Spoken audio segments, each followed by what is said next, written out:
kategorien så kan vi fly rett frem på økonomicruise 85 knop, altså 160 km/t i 1 time. Så absolutt ja, vi kan fly 1 time og lade 1 time. Men du Helge, altså jeg ser at dere som piloter, for du har jo sjekket ut, du som hovedinstruktør har sjekket ut noen flere piloter. Maks 100 kilo, og det ikke bagasjerom dessverre, så det begrensning. Da veier jeg 2 kilo for mye, så da gikk jo ikke det. Uansett, Helge, du skal gå fly nå. Hva fordelen her? De har loddsalg der, mens både Mikroklubben Øst og Flyklubben Øst og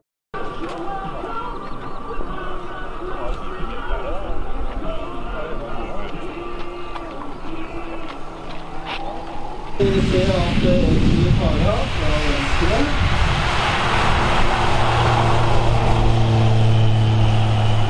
Og det var ikke mye støy i det flyet der.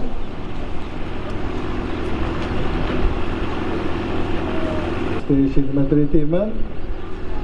Har en flytid på ca. 1 time. Og kan ha med seg 2 personer så lenge de under 170 kilo. Til sammen. Se han flyr inn her, dere. Ta fram kamera.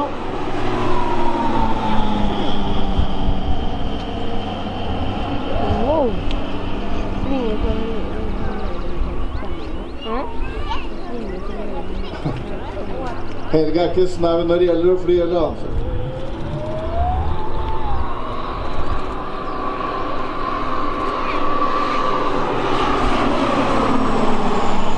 På plassen her, VR-briller, altså en flysimulator i VR-briller.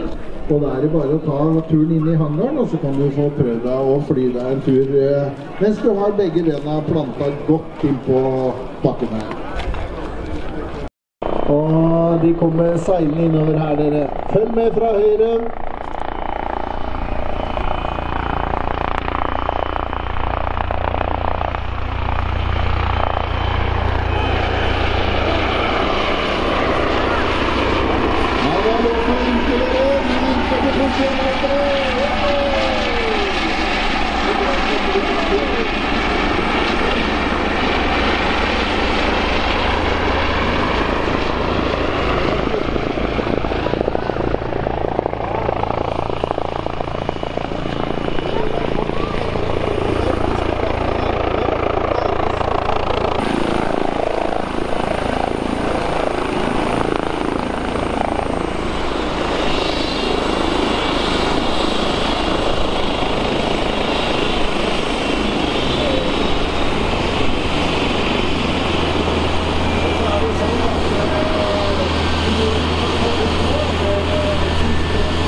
Håkon, når du har tid, kan du komme der, kan vi snakke om det?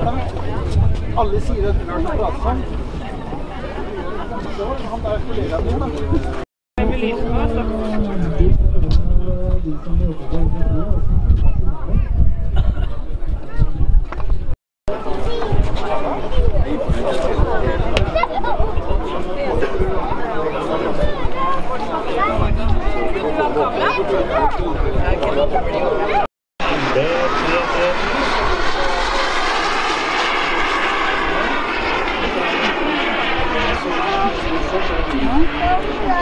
Skal vi ikke se?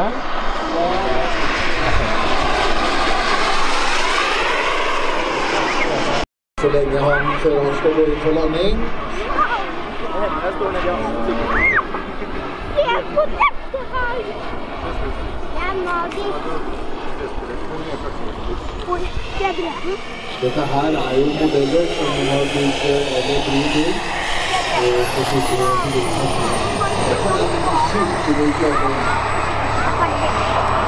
det er fantastisk. I Tåsavviken, kjempeanleisere! En viktig, stabil og habil pilot fra Yes of Norway. Og jeg minner om 8. juni så er det altså Skandinavias største jetmodellshow på Geitervik her, men jeg minner om at det er fortsatt mulig og noen ledige plasser igjen for å få ta en flytur.